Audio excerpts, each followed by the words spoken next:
In this video, we're going to dive deep into exactly how to calculate the cash flow. Tyler's going to take you from just, finding a property and actually plugging it into the calculators. And what are you looking at when the results come back on that calculator? Sometimes the numbers are tricky to read. You can plug in the spreadsheet but not know exactly what you're supposed to look for. Now, we're going to be using what I learned from Brandon Turner from Bigger Pockets, which is the cash flow quadrant model, which is income, expenses, cash flow profit, and then how to calculate cash on cash return. So buckle up, we're gonna dive into the nitty gritty.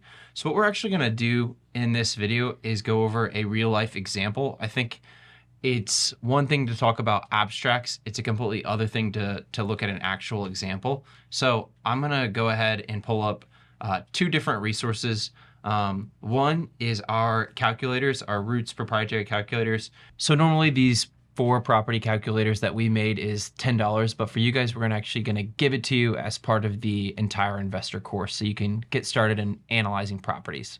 And then 2, I'm gonna use a actual property search tool called Zenlist, which we allow all of our clients to get access to.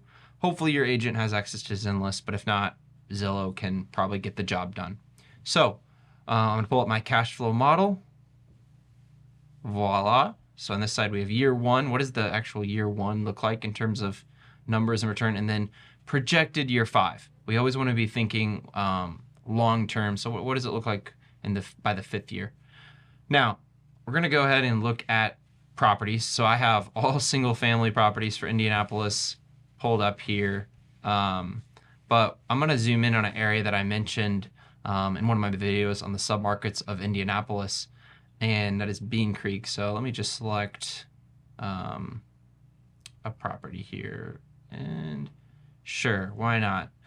2808 State Avenue. All right, so this property is a 2-bed, 1-bath with only 720 square feet, so pretty small, and it is located in more of a Class C plus neighborhood of town on the southwest side.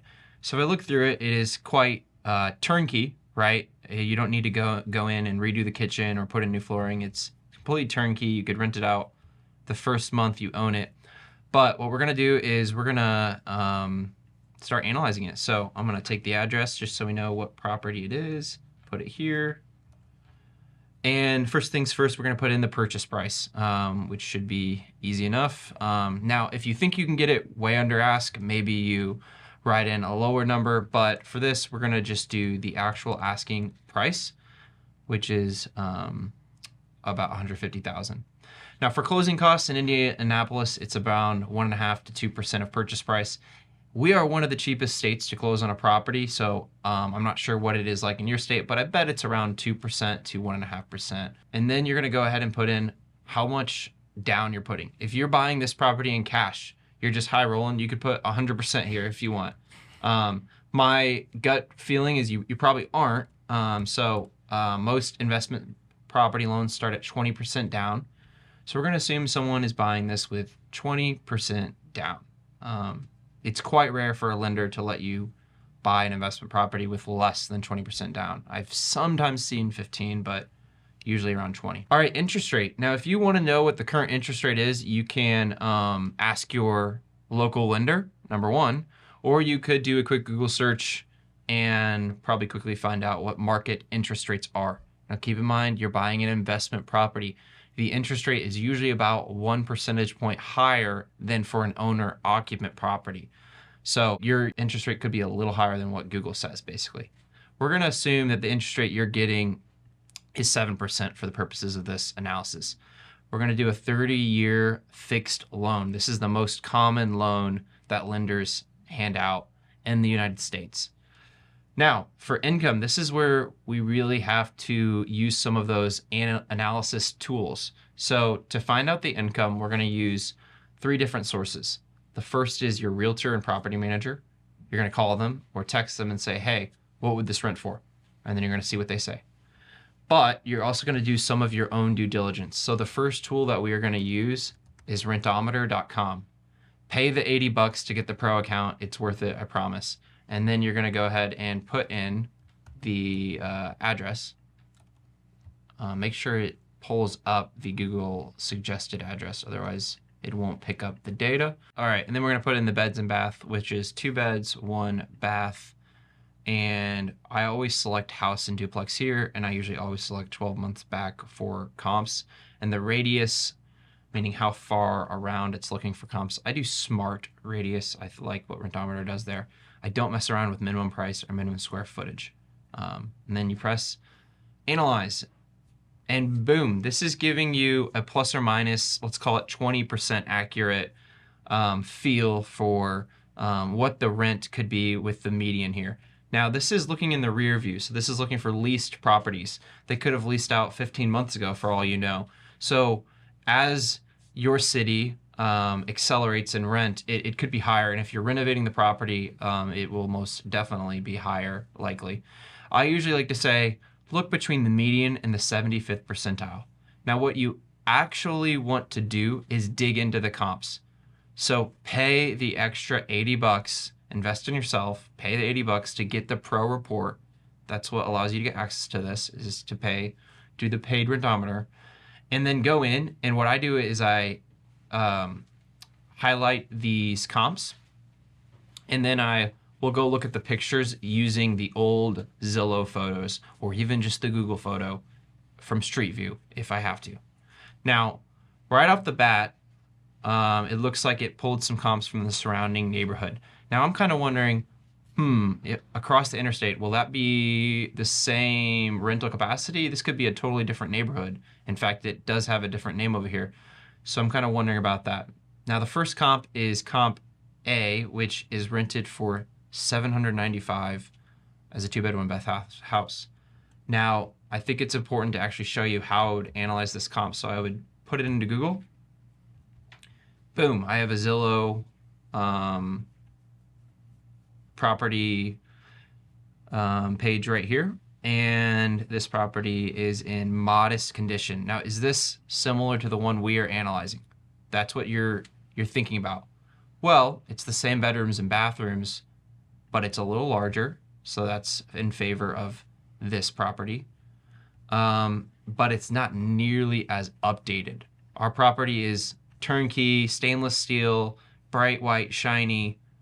This property is old, crusty. Looks like it was renovated in the 70s. So already this $795 rent, I'm thinking this is under market because this property is not updated. Now, I'm going to show one more comp just to show you how I analyze these rental comps. I have a 2-bed, 1-bath house rented for $1,150, way higher than the first. This is B, which if you look on the map is just like a couple blocks to the north. So let me plug that into Google, and then it will pop up, and boom, we have a 2-bed, 1-bath house for 920 square feet. That is pretty out of date, honestly. It does have a 1-car garage. It does have bright, shiny hardwoods going for it, but the kitchen is gross, disgusting laminate flooring. But this property was rented for $1,150. Okay, now putting our investor analysis hat on. What do we feel as though is a market rent based on these comps? Well, I'm better than Gimber Street. I'm not as large as Comer Street, and I don't have that 1-car garage, I don't believe. So probably somewhere in the middle. So if we're saying $1,000 a month, that might be accurate. But remember the first source, your realtor and property manager. I would go to them, ask them, hey, does $1,000 a month add up for this subject property, 2808 South State Avenue? And they will tell you, no, buddy, you're way under what the actual market rent would be for this. We know that things are renting way more. They might tell you that, or they might say, hey, good job, you're accurate. That is correct. The last place I'll point out to look for income on a property, this is like a third safety check, I like to say, is Zillow.com, and I would look up what the properties are actually renting for around it. Now, I'm not going to show that on this video. It's pretty self-explanatory. You just go to Zillow.com, you press rent, and you look at what landlords are asking. Keep in mind, they are asking rents, so they could not actually get those rents, and they might have to drop the rent to get a tenant in. However, it's a good gauge to at least get a feel for what people are asking for. So using our 3 sources of income, we put in what we believe the market rent would be. Now for this 2-bed, 1-bath property, I believe the condition is really strong, and I am an investor agent here. I don't think it's $1,000 a month. I think it is certainly higher given the bright, great, Pinterest appealing finishes. I would actually say this rent rate is more like $1,250. So I'm gonna put that in. Moving on to vacancy. Again, we're just going down the list here. You need to ask your property manager or agent what the average vacancy is. This is like missed rent because the property is vacant in between leases. For Indianapolis, it is safe to say around 4% here. All right, so we've done the income. We know the property is making $1,250 per month minus vacancy. That's more like $1,200. What about the expenses? The second quadrant. So this is where we subtract from the income and look at what's left over. So for maintenance and repairs, we're around 10 to 15% per month of your rent. So if I'm getting $1,000 a month, I could say probably 100 to 150 is going to go to maintenance and repairs on average. So I'm going to keep that as 15%. Keep in mind, this is factoring in capital expenditures as well. What are capital expenditures, Tyler? Capital expenditures are those big, scary expenses like a roof, water heater, AC, furnace, if you have to upgrade the electrical, things like that. So if you feel as though this property is going to need a lot of capital expenditures along the way, hey, don't just say 15% because the spreadsheet told you. Maybe put 20 because you think this property will need a lot of capital expenditures. I'm going to keep this as 15% because this property is very turnkey. Next expense to keep in mind is your property manager. What is the going rate for a property manager? And that's calculated as a percentage of monthly rent. In Indianapolis, most property managers are around 10%. Now let's say it's your first one and you want to get your hands dirty managing it yourself. What would the percentage of property management be? It would be your time, but we'll say 0 because it's not dollars, it's your time. We're going to keep that 0 for now, so we're assuming self-manage it. Maybe you're local. Now, real estate taxes. Real estate taxes are public. You could look up online or call the county assessor's office for the taxes, or you could ask, again, your property manager or realtor. But in Indianapolis, where we work, it is around 2% of the assessed value. For the purposes of this video, I'm going to keep it at 2%, although Zenlist might even say what the taxes are. It might possibly do that. I know some platforms do. All right. Last expense to cover is our property insurance. Now, this calculated as a yearly policy amount.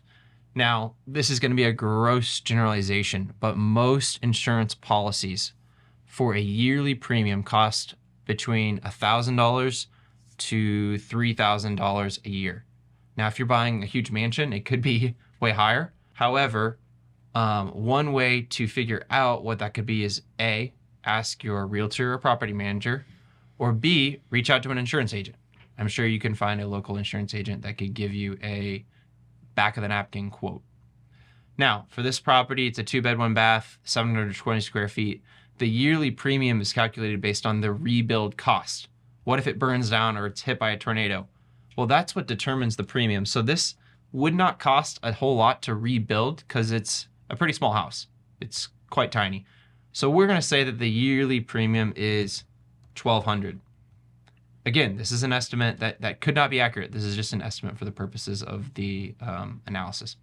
Other expenses, this could be like lawn care, snow removal. We're gonna keep it at 0. In Indiana, where we work, tenants have to pay for that.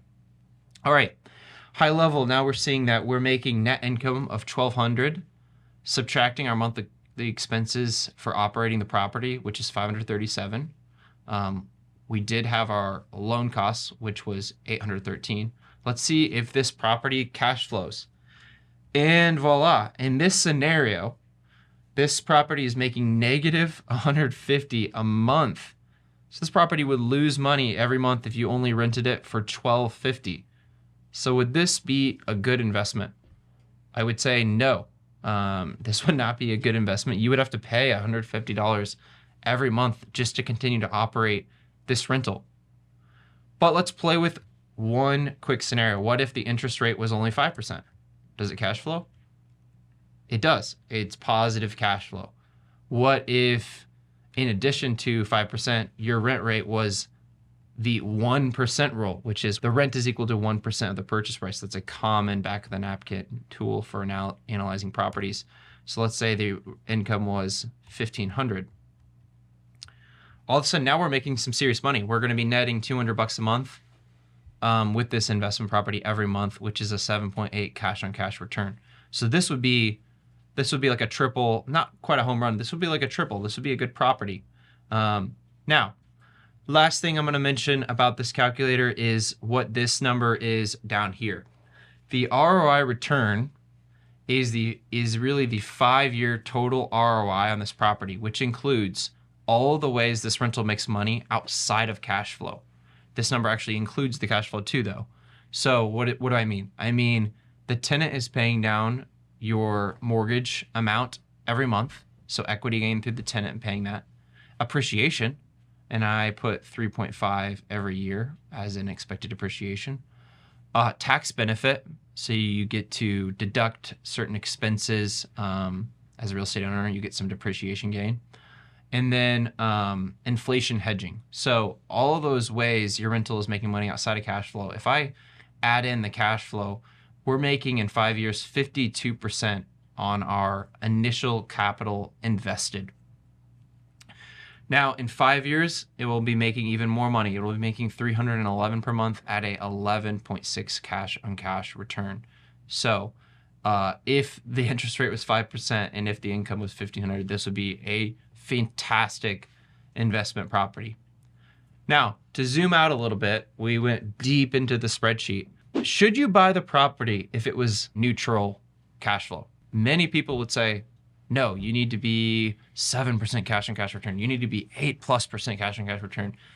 That all depends on your context. If you're in an area that doesn't appreciate at all, yeah, you need to be 7% cash on cash return. That's how you're making money.